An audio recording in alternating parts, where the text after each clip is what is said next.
Welcome to Ascend and Awaken, a life of balance. We live in a world that celebrates more success, more achievement, more wealth, more attention, more possessions. Greed doesn't always look like selfishness. Sometimes it looks like endless striving, endless comparison, endless dissatisfaction.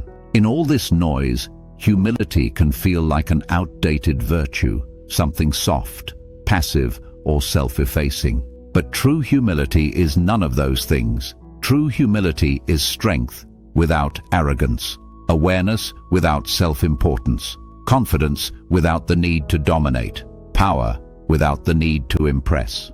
In a greedy world, humility becomes a radical act, a spiritual grounding that reconnects us with what truly matters. Today, we explore the profound power of humility, why it's so needed in a world of more, and how embracing it can transform not just your spiritual life, but your daily life as well.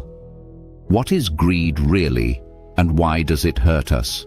Greed is not just about money. Greed is the belief that what I have, who I am, and what I've achieved is not enough. It is the internal voice that whispers, there must be more, and I must have it.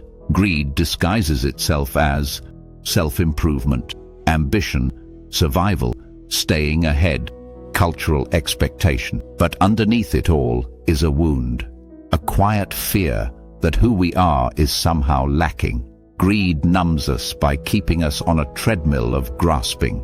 Humility gently steps off the treadmill. Humility says, this moment is enough. I am enough. Life does not need to be conquered. It needs to be lived.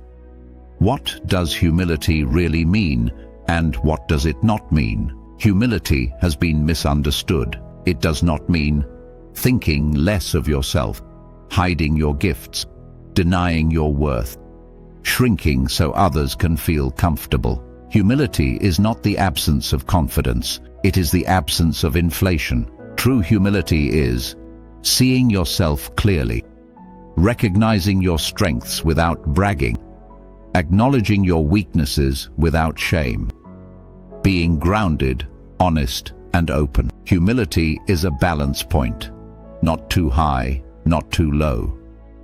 Centered. It's the ability to say, I do not need to be above you, and I do not need to be below you. I can simply be. Why is humility so powerful in a greedy world? When the world is obsessed with acquiring and competing, humility does something astonishing. It frees you. Humility frees you from comparison, constant self-protection, the need to impress, the pressure of perfection, the fear of being seen as less. Greed binds. Humility liberates. Greed contracts the heart. Humility opens it. Greed shouts, I must take. Humility says, I have enough.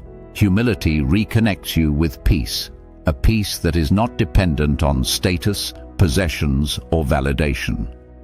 Across spiritual traditions, from Christianity to Buddhism, from Sufi poets to Taoist sages, humility is seen as a gateway to wisdom. Why?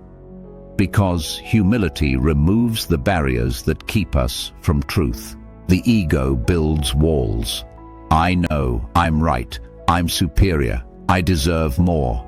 Humility dismantles these walls. It softens the ego's defensiveness. It opens the heart to learning.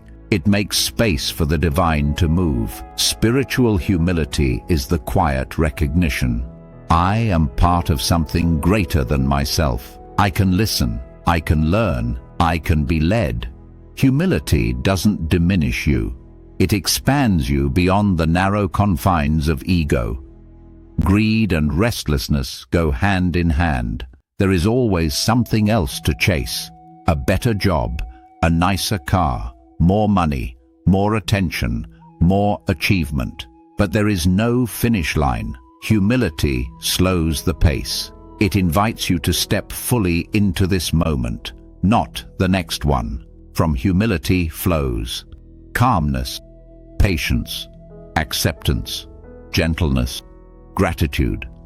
clarity. When you're not trying to grasp or defend, the mind quiets. Inner peace becomes possible.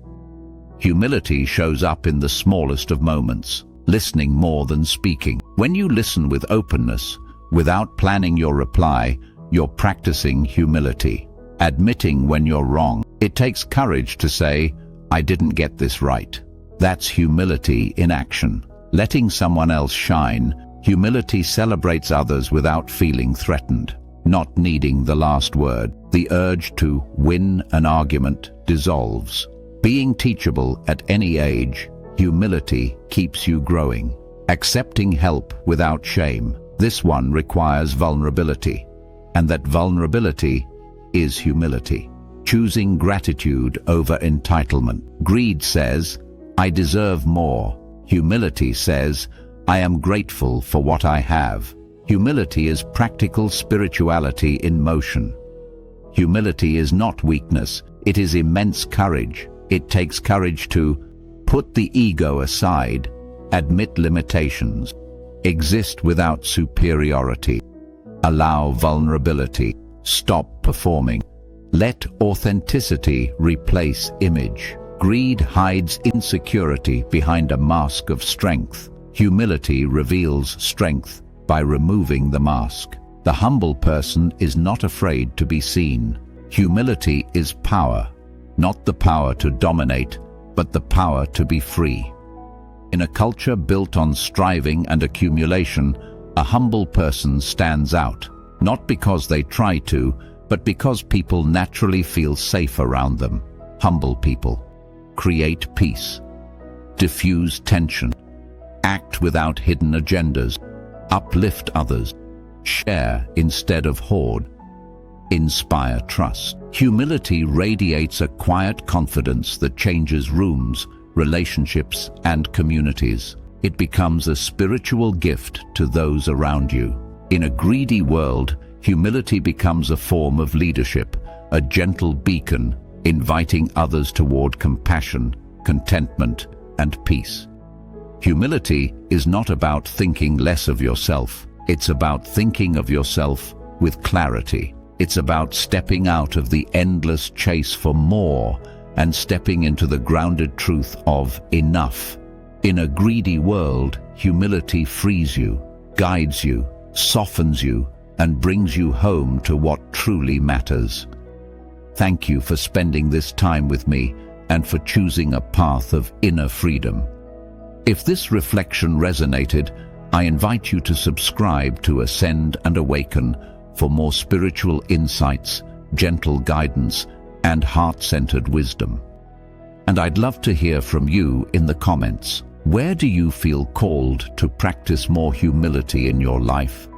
Peace, love, and light to you on your continual spiritual journey.